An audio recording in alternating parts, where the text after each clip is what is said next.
చెట్టు ఫలిస్తుంది. ప్రకటన గ్రంథం 22వ వచనంలో ఒక మాట రాయబడి ఉంటుంది. ప్రకటన 22 మీరు జాగ్రత్తగా వినాలి. ఒక్క మాట కూడా పోగొట్టుకోవద్దు. లోనికి బయటికి అసలే తిరగద్దు. చదవండి. మరియు స్ఫటికము వలె మెరియను బట్టి జీవజలముల నది దేవుని యొక్క గొర్రెపిల్ల యొక్క సింహాసనం వద్ద నుండి ఆ పట్టణపు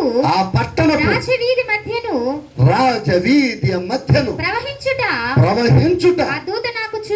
ఆ దూత నాకు చూపింది. అక్కడ ఆగండి.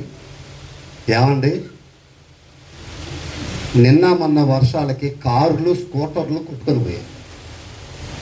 హైదరాబాద్లో స్కూటర్లు కార్లు కూడా కొట్టుకొని పోయి అంత వరద వచ్చిందంట హైదరాబాద్లో. ఇంకా 3 రోజులు ఉందని వాతావరణ శాఖ ప్రకటన చేసింది. వర్షం రాకపోతే రాలేదో అని మొత్తుకుంటాం. వస్తే ఈ వర్షము లేనిపోని వర్షం వచ్చిందని వర్షాన్ని తిడతాం, వర్షం పంపించిన ఆయన తిడతాం. ఎండ ఎక్కువైతే ఒప్పుకోలేం, దేవుడినే తిడతాం. ఆ దేవుడు నాశనం అయిపోయి నేను తెట్టలు పెట్టాడు అంటాం. వర్షం ఎక్కువైనా దేవుడినే తిడతాం. ఆకలి ఎక్కువైతే దేవుడినే తిడతాం.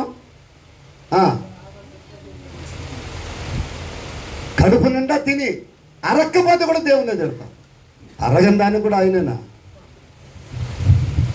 మొన్న తాటికాయలు తెచ్చి ఒక లోడ్ వేశాడు ఏడ. తిన్నోడికి తినండి అని చెప్పాం. తినండి మీ ఇష్టం ఎన్నైనా అని చెప్పాం. ఇక దొరికినాయి కదా ఫ్రీగా అని లాగిచ్చేశారు కొందరు. లాగిచ్చేసిన తర్వాత ఒకడు వచ్చి అంటాడు